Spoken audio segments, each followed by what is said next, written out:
everyone, it's a couple days before the big vote, $10 million, yes or no, to replace the building here. There's been a lot of misperceptions, a little bit of rumor about what the project entails and what the money's going for. I'm here with Eric Cowan today. He's a board member. He and I are going to walk the building. I'm going to ask him some questions.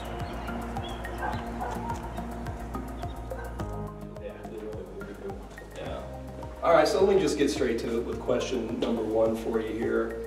There's been a lot of rumors, a lot of misperceptions maybe about what will be built if this $10 million vote is a yes vote and it happens. So let's just get straight to it. What's going to be knocked down here and what's going to be built with a yes vote? Basically where we're standing at right now, the existing structure, the existing footprint, this will be totally demolished right now. We're basically taking away what we have, about 15 classrooms in this old, what we consider the old building, narrowing it down to 8 classrooms what would be new. So we're kind of taking away 7 unused classrooms. We're basically going to take a old gym, revamp it, kind of incorporate the performing arts aspect of having plays, having concerts, basically transitioning and having our graduations over in that area with a stage, and so forth. Basically taking away that aspect of what we have now and just updating our facilities. All right, so I have heard some rumors, some people have asked me questions. One question I got, why are you guys building a new cafeteria now? Just so we're clear, there's no new cafeteria. No new cafeteria. What we have right now, the cafeteria that was recently built, those bonds aren't even paid off yet. Those will be paid off November 2019.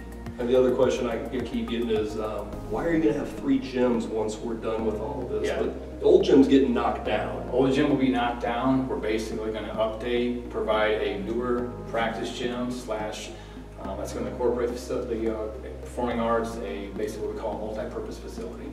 Right, and the square footage, there's been some question about, why are we building a building that's maybe larger than this building, but that's not the case at all. This is a significant downgrade as far as the square footage is concerned. We're actually going down in square footage. Roughly, we're going to be taking off around 8,000 square feet from where the footprint is at now to what the proposed footprint will be. So this is a bigger building that exists here than we will have? Much bigger than what we will have. I've got some maintenance questions about this building for you later on. Let's go.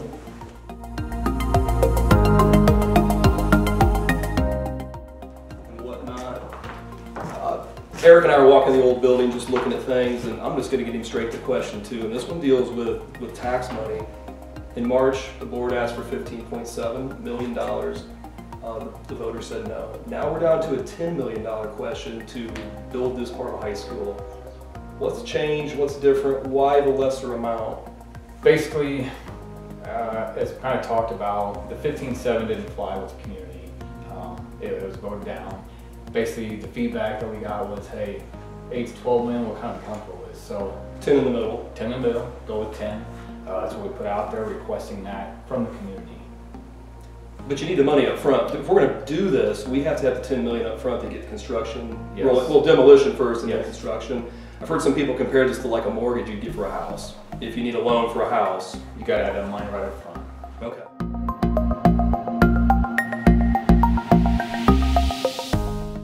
Hey, one other question I thought of. Old building, 1912 building, how much maintenance are we talking each year in the older parts of the high school facility now? We're basically running a tab, $225,000 a year. So if I start doing quick math in my mind, $200,000 a year. So every 5 years we're spending about around $1 million on maintenance. Every 45 years, yeah, you're done about $1 million. So if you take that out for 20 years, you're talking $4 million every 20 years potentially? Yes. Basically, it's like people talk, hey, let's save up some money. Okay, well, as we're doing that, we're basically burning $100 bills to stay warm. We're trying to take in money to save up for a project. We're dumping it right on the backside saying, hey, we got to keep this facility updated. We got to keep up with structural deterioration. Right. And going to a newer building, we're going to try. And that newer building, I mean, if you think about it, $10 million, plus obviously some maintenance, but over 20 years you're spending $10 million to pay that bond back. Yes. Or we can spend $4 million to try to keep doing what we're doing in this old building and upkeeping it. Yes.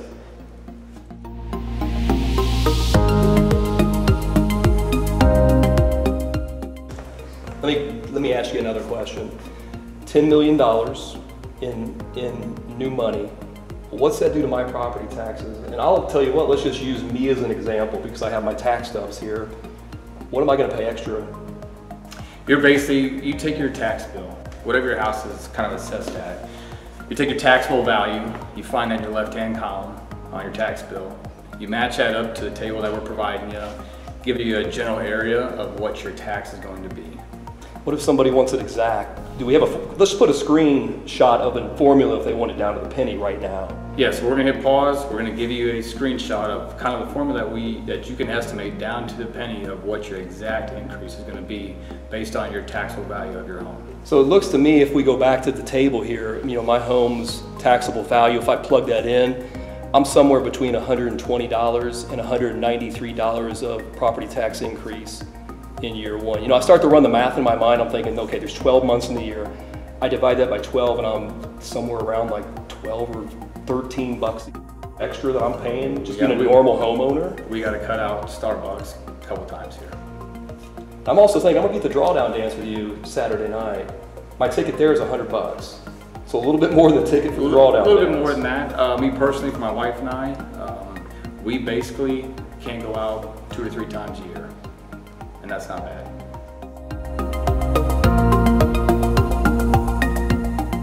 Hey, one thing that I've had people ask me about, this is Illinois, I'm sick of paying taxes. I'm trying to tell people, this isn't like some tax increase the state government in Springfield's passing and we have no clue where it's going. No, and you know, we're a small community, we're on the same page. It's like, hey, we want to see where our money's going to, where our tax increase is going to. Whereas there, you're not really sure where it got facilitated. Right. This tax increase, what's essentially being called, you see where your money's going. You physically see where your money's being touted. That's what I keep saying. I'm saying that this is going to be our money, but it's our town, it's our schools. It's going to be overseen by people who are our neighbors like you. Yeah. And I know where you live. Yeah, born and raised here. Everybody knows where I live at. If they don't, they can find out very easily. But we're trying to do what's right for the entire community. We're not trying to do what's right just for us.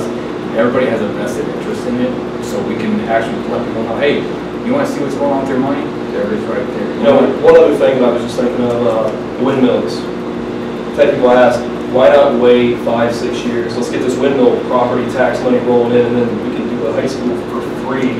And that kind of goes back to where our maintenance costs were. We try to constantly say, look, your inflation is going to, your maintenance costs are going to go up, your labor costs are going to go up.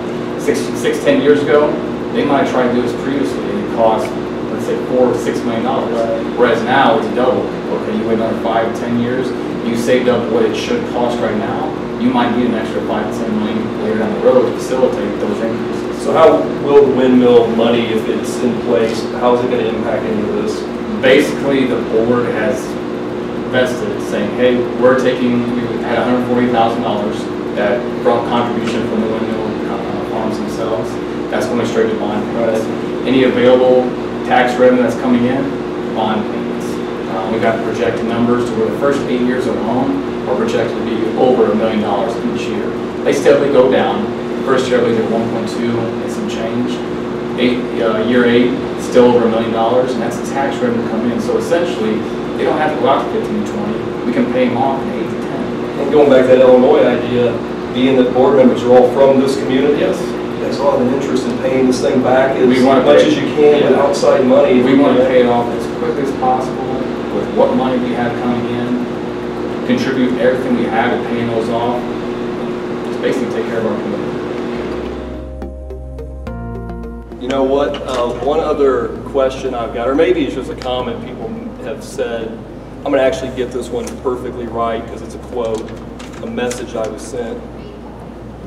And I'm quoting, so why don't you guys, quote, work on improving curriculum and student opportunities before building a new building, unquote. I'm a teacher, I'm biased, I think we have great curriculum and student opportunities. You're a board member, what say you to that if somebody says that to you? That part is kind of disheartening.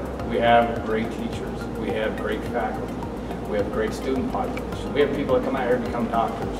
We have people that come out here to work for NASA. We have people that come here to go to top trade schools, run their own businesses within our own community that come from those trade schools.